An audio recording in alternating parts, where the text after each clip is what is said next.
Here we go. We should be good to go. Joan, let me know if you see anything that indicates otherwise.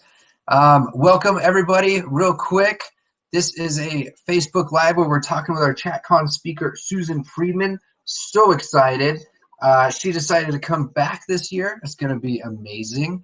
The topic listed here. We're going to jump into a bunch of different little mini conversations today. I think just get to know a little bit better and what's going to be happening at the event. This is brought to you by Terra Nova Equestrian Training Center. They are a platinum sponsor, so check them out. Huge shout out. They are the reason that we're able to do all of these live interviews this time. And this is part of our Seattle event, 19th through the 21st. So with that said, here's Susan. How you doing? Good to see you. I'm doing great. Good to see you too. Fantastic. What a fabulous name, Terra Nova. Love right? That. Yeah. They really nailed it on the marketing of that thing too. I think the branding of it all, it flows. Beautiful. Yeah, they've been instrumental this year. So you're coming to us from rural Utah, is that right? Yeah, that's right. How's your day going? The day's going great. It's beautiful outside, and birds are in the aviary, which makes it easier for me to do my work at my desk. Dogs at my feet, all is well. Nice, very good. So we wanted to jump in with a little bit of context as to like how you got started in this field, because you work in animal training, but your history goes back and starts somewhere else. So can you share a little bit about that?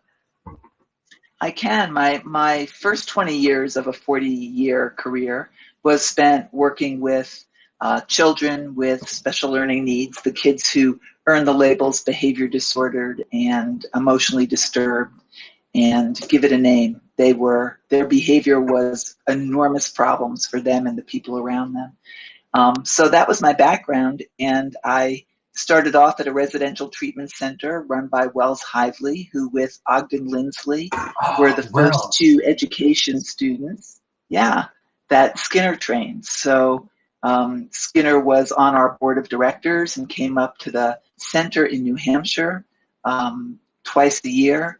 And I, as a 18 or 19-year-old, got the privilege of having a moment in time with him. And Wells is an incredible mentor. So that was the beginning. And then I got picked up by Alan Hoffmeister to be a graduate student with him at Utah State University, where I met my husband, who's a cowboy from Nevada. So that was interesting. What part of Nevada, if I can ask? Carson City and Reno. Okay, nice. That's where I'm based right now. Yeah. Little did he know that he was in one of our great hotbeds of behavior analysis before he married a behavior analyst. And together we went to Africa to follow his work. And while there, the last of the 5 years, the last 2 years, I was the director of a new American school. So you can imagine what a dream it was to be able to inject in the systems things like catching kids being good and antecedent arrangement to make the right behavior easier, and shaping and all of our best tools. So that was really great. And then we came back to Utah, where I had been a professor until I retired a few years ago at Utah State University. And somewhere in there, I got a parrot as a pet. And that really was the beginning of this path that I've been so happy to be on for the next 20 years of my career. The literature at the time, the lay literature, the pop magazine level, was about teaching your parrot to not bite your hand by dropping it on the floor. It was, as we would expect, very punishment-oriented and heavy consequence-oriented. And so I started writing to those magazines with little articles, which are still up on my website and have been translated into 15 or something different languages. So cool. That's a nice measure of them having relevance for people. And from that original work with companion parrots, it was really about meeting the right mentor at the right time and getting this snowball rolling of being one of the people to bring behavior analysis principles and procedures to working with companion and zoo animals. That's fantastic. I have a couple questions real quick. First of all, I think just a comment. Wells Hively, he was talking on the standard acceleration listserv one time and I guess he's responsible in part for me being so interested in like larger global issues. Like he was constantly looking at data and sharing data on very large, like when we're talking about like fossil fuel usage and things like that. And Yeah, he's astounding. He actually drove, I think he drove into Chicago, or I can't remember where we were for a conference, just to like hang out and chat with me. And it was the first time that anybody like from the internet went so far out of their way to like drive 3 hours just to like hang out, have a conversation that we had online because we wanted to get more accomplished in person. And amazing, his demeanor, his character, like it was amazing. Yeah, he was my very first mentor, and he's still present in everything I do. Every day I'm connecting back to dots that he put on the page for me to understand and address and to work through. So it really fills my heart that here we are in this interview having my mentor from 1975. Yeah. And having him cross paths with you, having him cross both of our paths is a phenomenal thing. Yeah, I've got I don't think it was officially published in any journals, maybe, but I have like a draft manuscript that he bound for me and he brought, and he credited, he said like, thanks for the feedback to a bunch of people, and I was one of those people, and I was like, this is crazy. It just like seeing something that somebody worked on like that and like getting the acknowledgement. It's so great. It's great that we have that in common. Yeah. So it's like being siblings from another mother. Right? Yeah, it's great. So I have a couple other questions as to like what you've been up to, but first, real quick, where in Africa? I just got back from a trip to Egypt and Nairobi. Wow. We're in Cairo, Nairobi, and that, I don't know, it's fresh on my mind. It has me really. There's so much need everywhere around the globe for positive training methods, for behavior analysis, solutions that are driven off those sort of things. So, where were you in Africa? I was in a little country surrounded by South Africa called Lesotho. It's Lesotho, but it's pronounced Lesotho. And okay. I was there for 5 years. We went there with our 11-month-old daughter, Margaret, and then had our second daughter. So it was an interesting 5 years for all sorts of reasons. Yeah. Yeah, that's fantastic. So, before we hopped on air, to everybody that's out there, we were talking about you had mentioned like you wake up and you look at your calendar. Yes. Yes. And what's that like? I have to be grounded in my calendar. Yeah. Other people brush their teeth, but I just reach over and scan that calendar for the 100th compulsive time to be sure that I'm in the right place, in the right continent, on the right airplane. Things are deliciously busy and varied, from working with companion animal caregivers and trainers and behavior consultants on the dog and cat and horse level, and then working at more and more zoos all the time, working with hard problems that they're trying to find solutions for with the animals in their care. And also I mentioned to you that the irony of it is that I'm called more and more to talk about and to help with interpersonal issues. It just shows you how truly robust the practice of this science is. Just as you would expect if you were doing a thought experiment, what science would be relevant to every single aspect of the planet. And it would be a science that deals with behavior, since every problem is a behavior problem in some form or another. And it would be the learning specialist, since behavior change is what's required throughout your life. So there it is. I'm like the poster child for species bar none. I bought the website last year called Behavior Without Borders. So we'll see if we can't, get that concept rolling, that this is just relevant to every aspect of the planet. Yeah, of course. That's what I think of every time. It hits me more when I'm traveling, I guess, usually, just because, I don't know, different contexts and like different perspectives and social issues are kind of like hitting me. But there's so much need for solutions driven by our field. What's an example of those interpersonal things that you're running into right now that you're helping people with?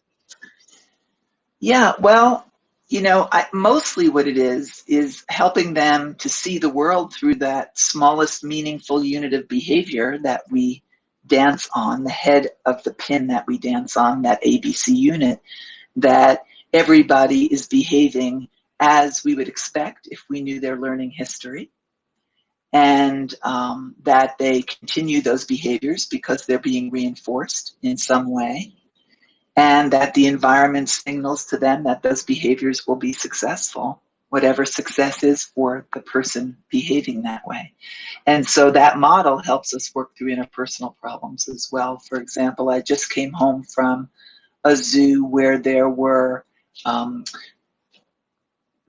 role problems between people who are educating uh, kids and other user groups about the inspirational aspects of conserving our animal population and loving animals, caring about animals, and the people who are training those animals for that role to be taken out to schools and to other presentation gigs. So you can see that's a very interesting role discrimination, that one person trains a hawk to sit on a glove calmly and to volunteer stepping onto the glove, but a different person has the bird on their glove while they're talking about what is important and inspirational about learning about this bird. So the natural push and pull between those two different roles was something that I was addressing recently. And in that role, I always say I learn more than I teach, because there's so much astounding human stuff going on when people have problems. The context, the conditions in which they're having those so-called problems. You have to be a quick study of what those issues are, and then our tools are equally available regardless of the particular fit to those conditions. Yeah, is there, So, I guess, so context is always really interesting to me. It matters so much, but I feel like there's a lot of, it's tricky to figure out like how to understand it. Is there approaches that you take, or like tools that you use, or like anybody's model where you're like, found useful to like start thinking outside the box there a little bit?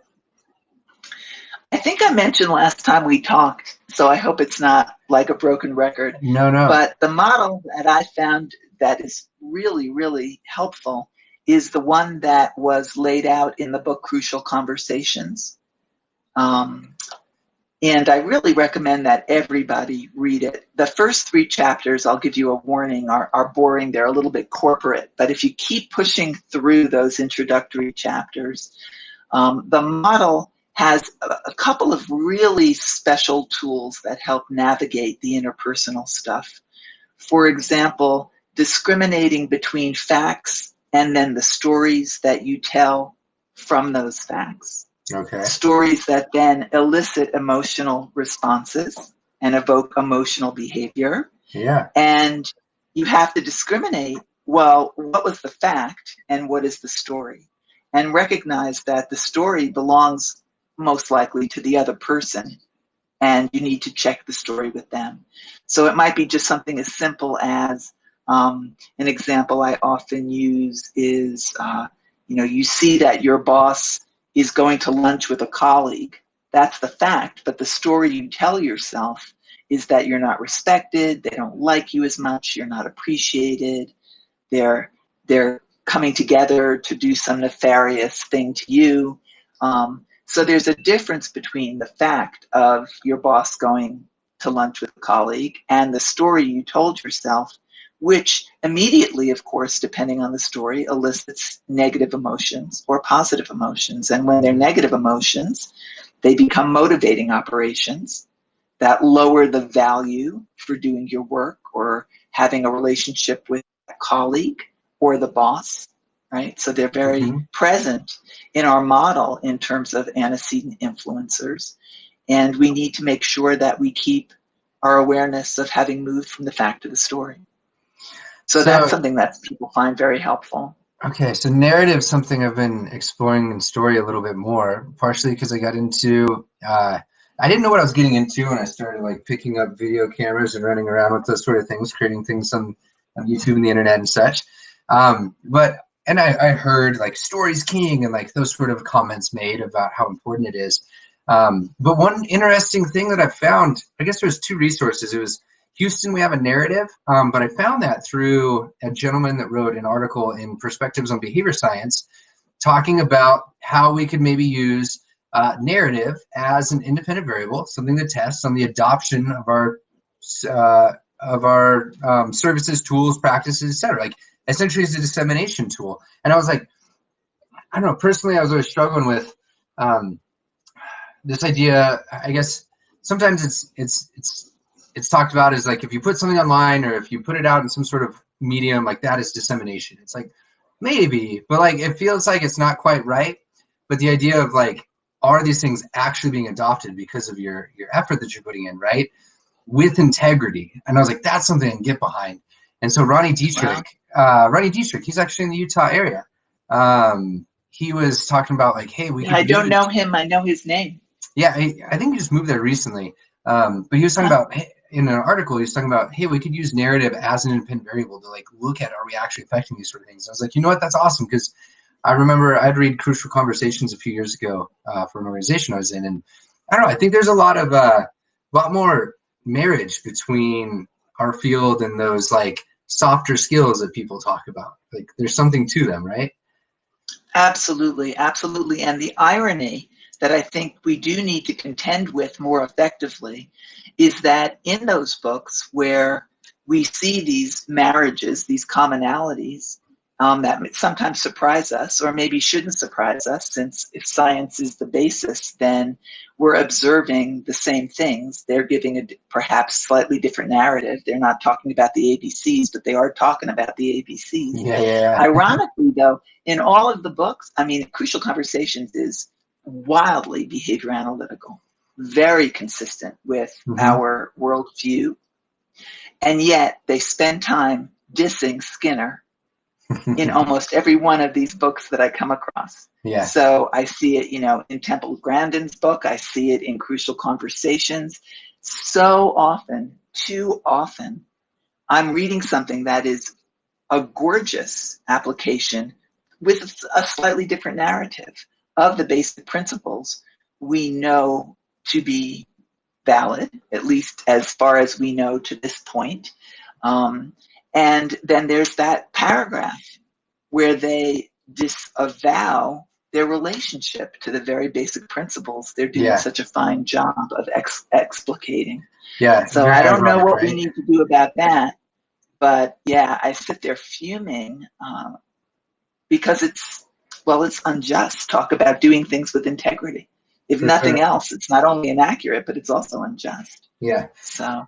Yeah, I don't know. I feel like sometimes, if you take a functional look at it, there's probably a few different reasons. Like maybe it's not in vogue, or there's I think one of the main things I come back to is like, how could we work on putting more content out there that is like paying attribution to those sort of things, right? Like, are we playing an offensive game of sharing this sort of stuff as much as we could be?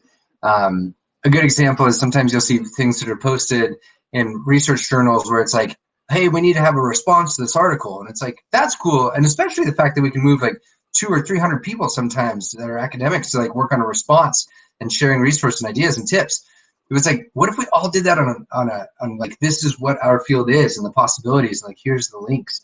I think there's just a lack of information out there. There's another article I was looking at recently on the number of open educational resources.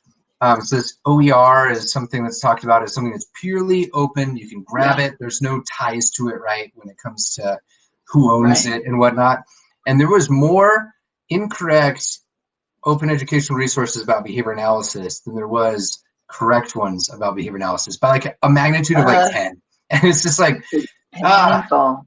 Yeah, it's painful. It's painful to have a hammer when there are nails strewn all over the place and had Yeah. people still using the heel of their shoe.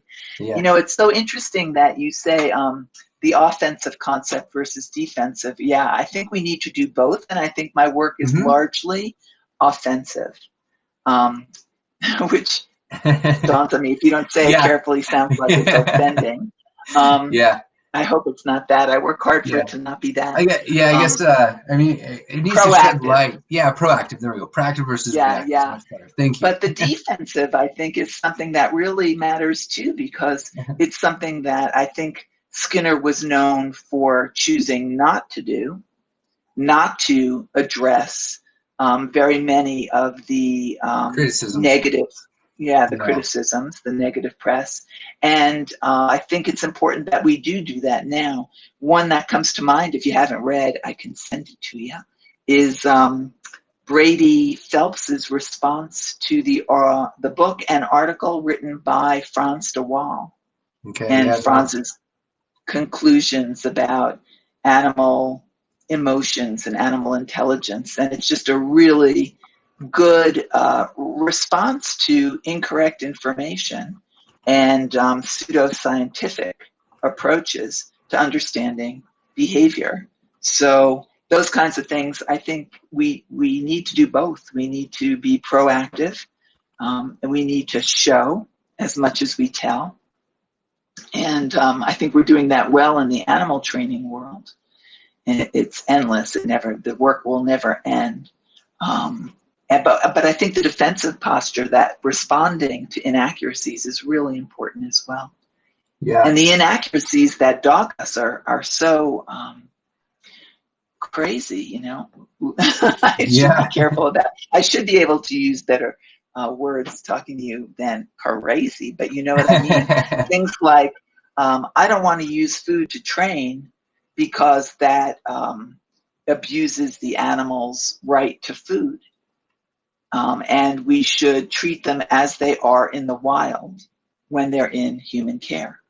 But in the wild, they're working for their food. Yeah. So helping people be more consistent in their argument without even taking a stand would itself be, I think, a huge game changer. And I spend a fair amount of time making those points. That's cool. Yeah. Awesome. Thank you for that. Like, that's so much work too, to work on doing those sort of things. I'm going to do a quick call to anyone that's out there watching. If there's any questions, throw them in the comment section so we can queue them up. So you mentioned that you're doing a lot of like exciting work every day. Is there anything brand new and cool that you can share? Yeah, and I mentioned to you, it's not a Pollyanna thing. It surprises me maybe more than anybody. I really wish my parents were around to see what a motivated Susan looks like, because they spent so many years watching an unmotivated student in elementary school and middle school and even through college, you know, mainly unmotivated person.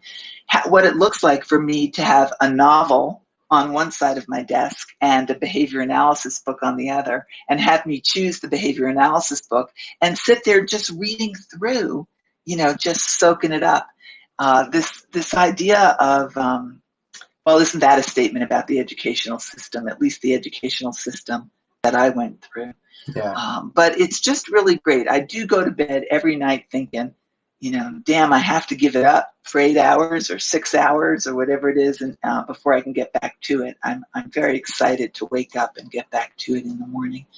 So some of the things I do are just follow the trail. You know, it's the luxury of a professor, and now a retired professor, a consultant, is to follow learning trails. You know, there really isn't anything, or very few things, that I have to do that don't involve opening a book to learn more about something, whether it's a secondary source and I get to reread something and understand it better, or see its relevance more because it's relevant to me now. I spent some time yesterday reading about conjugate reinforcement and thinking Nice. about how that might fit into, I don't even remember how I started there. I think it was the co-instructors that helped me with my online animal training class mentioned conjugate reinforcement, and I thought, you know, I need a refresher. And maybe that is relevant to some of the solutions we're looking for. Yeah, ties back to So Ogden there's some Lindsley, that discussion we had. absolutely, absolutely it does. And Mm-hmm. his name came up in the first paragraph of the article I was Nice. reading, which was great. So that part of my day I really love, where I'm free to follow the learning trail. And then the reinforcers are not just the naturally occurring reinforcement of information, which I always think of Teresa McKeon's work, where the click is valuable as information about Mm-hmm. what to do next without Mm-hmm. having the M&M follow, or the meatball Yeah. follow. Yeah, so that's related to tag teaching in very interesting ways in my work, and being able to have the even bigger reinforcer of finding a way that it'll be useful to help an animal or an animal caregiver. So that's really fun. And then the day is spent with a lot of creating slides for presentations, a lot of trying to figure out how to disseminate this information better and faster, and in a way that's really reinforcing to the people who I'm putting it down in front of. Yeah. So when you mention your point about, are we disseminating just because we put something up there? How do you operationalize dissemination? Oh man, Is it it's so about hard, right? use? Yeah. Yeah. Is it important? I think it's hard, and I don't have a great answer. I think the line between, so I think there's a few things. I think it's kind of hard to measure these sort of things where if you really want to get a solid measurement of like what's happening. But I feel like it would start with your content led to the functional outcome of something was adopted with integrity as it was intended for a package. So if you had a procedure, you talked about basics of shaping or something like that. If they can pick that up and shape with integrity of like what you had laid out there, I feel like that's the intent. I know the definition's like spreading information widely or something like that, and I get that. But I feel like most BRAMs, when they talk about dissemination, they're looking for people adopting our practices or tools or procedures, right? So Yeah, I think it's huge, and it adds to my thinking about what I'm doing as well. That there's the end goal is to see somebody picking it up. It reminds me of, if the tree falls in the forest and nobody's there, does it make a noise? If you disseminate, if you teach something well on the internet, but people don't hear it, it doesn't change their behavior, have you disseminated? So yeah, that's an important thing for me to consider. the first thing that I started really, I didn't know, I had an idea, but I was really fascinated by just the sheer number of people that view crazy content on like YouTube, for example. Like we have such powerful, amazing stories and outcomes, but sometimes the craziest stuff, bringing that crazy word back in, will It's a good word. so many views, right? Which is insane. So for me, it's also been a thing that I think is relevant is what form are you putting your stuff in? A journal article versus a video versus a podcast versus a blog Oh, versus, yeah. right? A newspaper clipping, like they are all going to reach a different audience. They're going to be crafted a little bit differently. So I guess my first step was also trying to figure out like, how do you get this stuff in a form? Like, how do I work in these different mediums was something that I was really interested in too. That's stupendous, I think, Ryan, really, because that's where my heart is too. I didn't want to be in the university setting, not to disrespect that setting, because it's of course given me so much in my life, and I couldn't do what I'm doing now without it. But my feet got itchy. I have always been more interested in bringing information to the street level rather than the university level, and that discontent followed me every single year that I worked at a university. Yeah. So if you look at my Facebook page, facebook.com/behaviorworks, you'll see me working that out. As I put up little crazy videos of animal behavior and training. And then while I've got you watching this snake touch a target stick, then I'm going to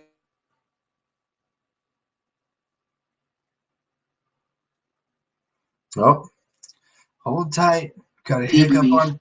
There, we're back. Okay, we're back. So Yeah. So as you while have them watching the video, then I'm going to take that opportunity while you're my captive because of this great, crazy video. I'm going to put a paragraph in about the science of behavior change. mm-hmm. And then I watch as a measure, but I hadn't thought about it this way, as a measure of dissemination, as operationalized as we just have, that it has to Mm-hmm. influence. It can't just be the sound of the tree falling without anyone's ears to hear it.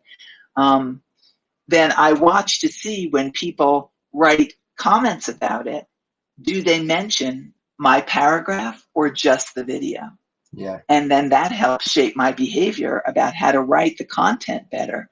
And what I'm looking for as a measure is that they don't just mention the video and how great it is and how fun it is, but they say something about, oh yeah, and look at this comment that she wrote. Look at this explanation that she wrote. So I'm in there navigating that. And the video that's gotten the most, hands down, the most likes, which I know is not as important perhaps as views, but regardless of Facebook data, quantity, you know, I look at the thing that's most reinforcing to me, which is the biggest number, right? And so I'm looking at that, at the views. And the one that got the most, like over 1 million, was the 3 young alligators learning to target on a little shelf set into their water feature.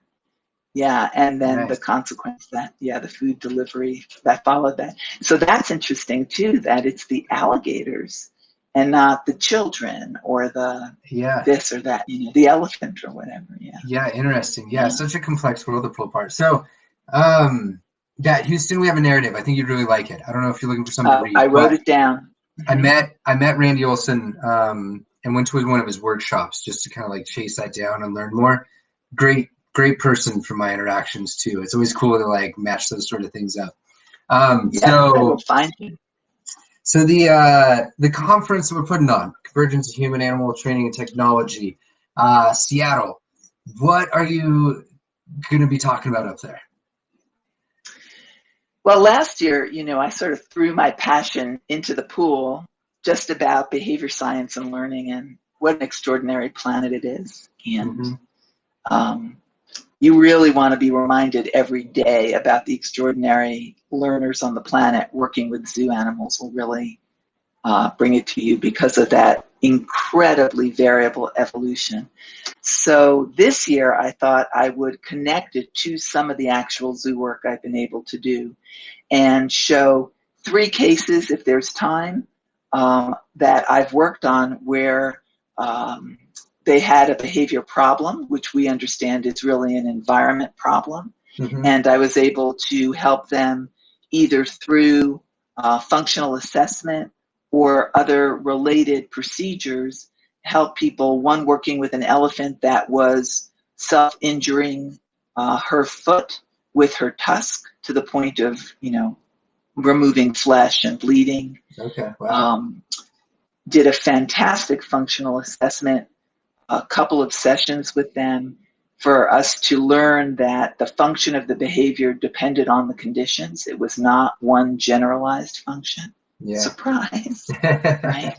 That was huge, which meant that the interventions needed to be custom fit to the different conditions, the different functions.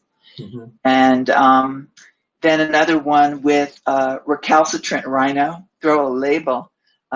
I heard a book came out today called, or NPR covered it anyway, called Don't Label Me.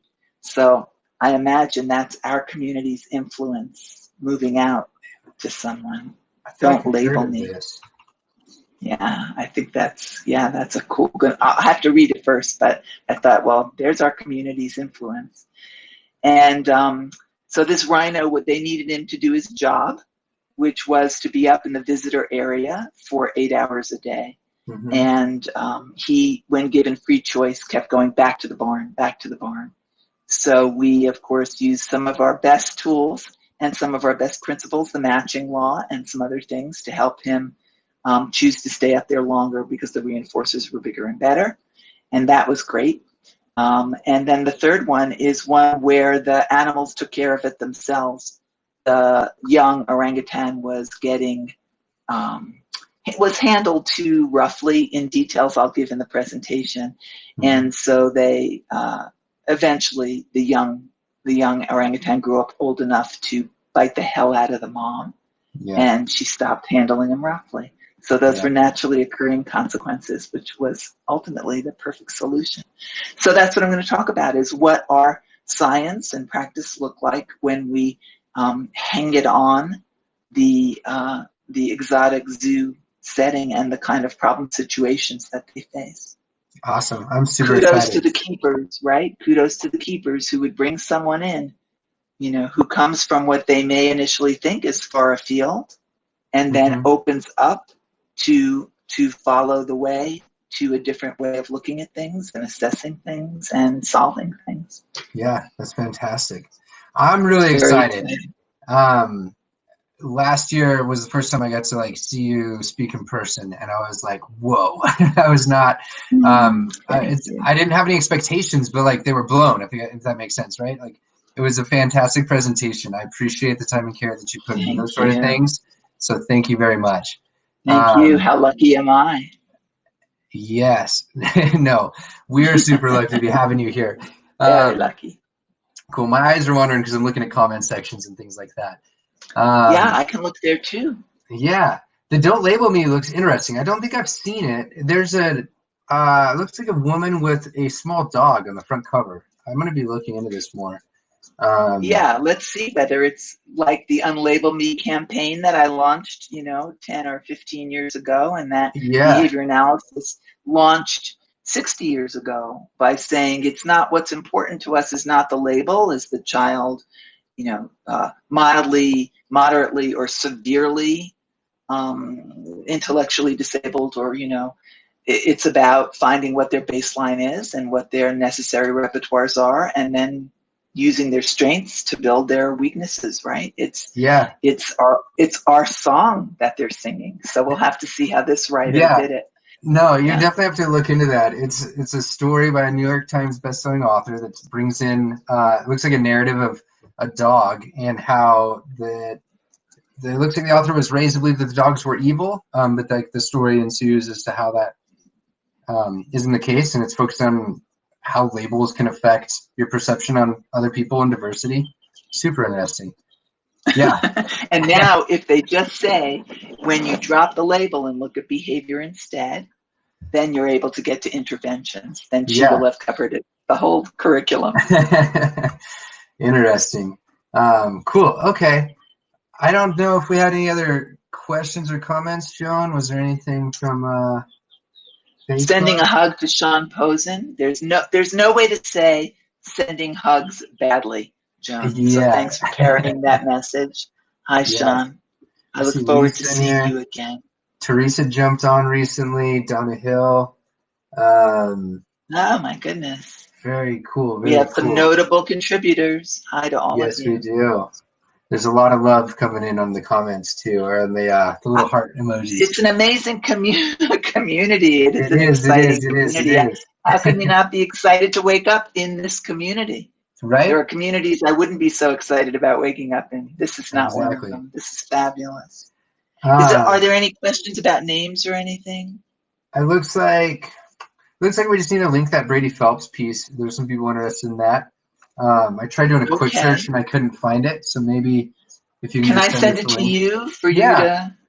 Yeah, totally. Just add it on that thread. That'd be fantastic. So he's a behavior analyst from South Dakota, I think it is. Yeah. And his major professor is Carl Cheney, who is my current source, my wellspring, of great information, a fabulous mentor for me. Cool. Real quick, I'm going to do another plug so the event is on the 19th through the 21st. Susan is one of our superstar speakers that's going to be there. This is the topic of what will be going on. And do you see that little tiger ear in that picture? Let me see. I think that's so funny. Right in my arms. Here. Oh, you see that little tiger ear? That's a tiger baby. Yes. That was a great day. Yeah, it sounds like it. Yeah. To my behavior analyst friends out there working, in autism and related disabilities and such, this community has some crazy cool experiences like that, and like the convergence of them and the overlap between these two fields is unreal. Yes. So it's been Beautiful very work, fun. Ryan. Yeah. Yep. Cool. Thank you so much for your time. I think we can wrap it up My there. pleasure. If Okay. you want to stay on for just a quick sec, I'll work on ending the live stream.